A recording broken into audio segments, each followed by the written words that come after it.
Good morning everyone, मैं रीता राय आज के इस वीडियो में आपको वसंत भाग 3 का पार्ट 8 जिसका शीर्षक है यह सबसे कठिन समय नहीं, इसकी व्याख्या बताने जा रही हूँ। बच्चों, इस पाठ की कवि जो हैं वो हैं जया जादवानी जी, जिन्होंने इस कविता के माध्यम से हमें कठिन परिस्थितियों में भी, कठिन समय में भी आशावादी होने का संदेश दिया है। तो बच्चों, अब हम सबसे पहले कविता का ससर वाचन करेंगे, उसके बाद कविता का भावार्थ जानेंगे। तो आइए चलते हैं कविता की ओर। नहीं, यह सबसे कठिन समय नहीं, अभी भी दबा है चिड़िया की चोंच में तिनका, और वह उड़ने की तैयारी में है। अभी भी झड़ती हुई पत्ती थामने को बैठा है हाथ एक, अभी भी भीड़ है स्टेशन पर, अभी भी एक रेलगाड़ी जाती है गंतव्य तक, जहां कोई कर रहा होगा प्रतीक्षा। अभी भी कहता है कोई किसी को, जल्दी आ जाओ कि अब सूरज डूबने का वक्त हो गया।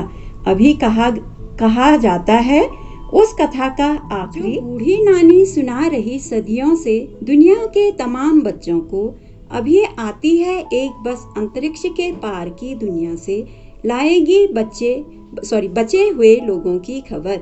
नहीं, यह सबसे कठिन समय। तो बच्चों, कविता में क्या कहा? नहीं, यह सबसे कठिन समय नहीं, अभी भी दबा है चिड़िया की चोंच में तिनका, और वह उड़ने की तैयारी में है। अभी भी झड़ती हुई पत्ती थामने को बैठा है हाथ एक। तो बेटा, यहाँ पे क्या कहा कवित्री ने? उन्होंने कहा कि नहीं, यह सबसे कठिन समय नहीं है। क्यों नहीं है? क्योंकि अभी भी दबा है चिड़िया की चोंच में तिनका, मतलब चिड़िया इस लायक अभी भी है कि वह अपनी चोंच में तिनका लेकर अपना घोंसला बना सकती है। तो इसलिए तब यहाँ पे कहा कि नहीं, यह सबसे कठिन समय नहीं है, और वह उड़ने की तैयारी में है। मतलब अभी भी उसमें इतनी सामर्थ्य है, इस लायक वो अभी भी है कि वह क्या है, उड़ने की तैयारी में है। मतलब अगर जब वो बिल्कुल नहीं कर पाती, कुछ भी नहीं कर पाती, तो तब तो हम कह सकते हैं कि यह कठिन समय है। लेकिन यहाँ पे क्या है बेटा, अभी भी उसकी चोंच में तिनका दबा हुआ है और अभी भी वह उड़ने की तैयारी में है, इसलिए यह अभी सबसे कठिन समय नहीं है। और झड़ती हुई पत्ती, जो पेड़ से अगर पत्ती गिरती है तो उस पत्ती को पकड़ने के लिए अभी भी एक हाथ क्या है, थामने को उस पत्ती को बैठा हुआ है। अभी भी ऐसा नहीं है कि नीचे पेड़ में पत्तियां लगी हैं और नीचे कोई इंसान नहीं है, ऐसा नहीं है। अभी भी इंसान है और वह इंसान उस पत्ती, झड़ती हुई, उस गिरती हुई पत्ती को पकड़ने के लिए तैयार है। अभी भी भीड़ है स्टेशन पर, अभी भी गाड़ी जाती है गंतव्य तक।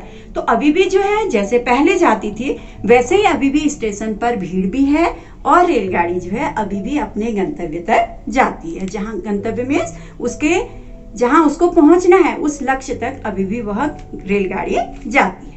जहाँ कोई कर रहा होगा प्रतीक्षा, और जिस जगह पर, जिस लक्ष्य पर, जिस पहुंचने की जगह पर वह रेलगाड़ी जाती है, उस रेलगाड़ी का वहां पर अभी भी कोई कर रहा होगा इंतजार। क्योंकि हम बेटा करते हैं ना, कोई हमारे अपने लोग आते हैं तो हम उस गाड़ी का इंतजार करते हैं, स्टेशन पर जाते हैं और उन्हें लेने के लिए कि अब वो पहुंचने वाले हैं, तो उन व्यक्तियों का, उन अपने लोगों का हम क्या करते हैं, वहां पे इंतजार करते हैं। तो अभी भी ऐसा ही हो रहा है, लोग इंतजार कर रहे हैं। आपने देखा अभी इस कोरोना के कठिन दौर पर भी लोग क्या है, अपने प्रियजनों का इंतजार करते हैं, और कितना ही कुछ ये महामारी फैली हुई है, लेकिन तब भी लोग जो है, उनके अगर सगे संबंधी आते हैं, उनके प्रियजन अगर आते हैं, तो उनको लेने के लिए वो अभी भी स्टेशन पर जाते हैं। जहाँ कर रहा होगा कोई प्रतीक्षा, अभी भी कहता है कोई किसी को, जल्दी आ जाओ कि अब सूरज डूबने का वक्त हो गया है। और अभी भी क्या कहते हैं, हमारे जो घर के बड़े बूढ़े लोग होते हैं वो अभी भी हमसे कहते हैं कि घर पे जल्दी, जैसे शाम होने को होती है तो वो क्या कहते हैं कि अपनों से, हम अपने बच्चों से, कि तुम जल्दी घर में आ जाओ, क्योंकि क्या होने वाला है, सूरज डूबने का वक्त हो गया है और अंधेरा होने वाला है। क्योंकि बेटा अंधेरे में जानवर आते हैं, तो उनकी डर से, इस वजह से कि कहीं वो उनके अपनों को कोई या बच्चों को कोई नुकसान न पहुंचाए, इस वजह से वो उनको बुलाते हैं और उनसे कहते हैं कि अब तुम घर पे आ जाओ, जल्दी आ जाओ कि अब सूरज डूबने वाला है। और उनसे कहते हैं कि तुम जल्दी आओ, क्योंकि अब क्या होने वाला है, सूरज डूबने वाला है। अभी कहा जाता है उस कथा का आखिरी हिस्सा जो बूढ़ी नानी सुना रही सदियों से। और बेटा अभी भी क्या होता है, उन कहानियों का जो पहले पुराने समय में सुनाई जाती थी, उन्हीं कहानियों का छोटा छोटा हिस्सा अभी भी क्या है सुनाया जाता है, जो सदियों से मतलब पुराने समय से सुनाई जा रही थी। वो अभी भी हमारी जो नानियां हैं या दादियां हैं वो अभी भी हमको वो कहानियां सुनाती है, चाहे पूरा न सुनाए लेकिन उनका थोड़ा थोड़ा सा भाग हमें जरूर सुनाती है।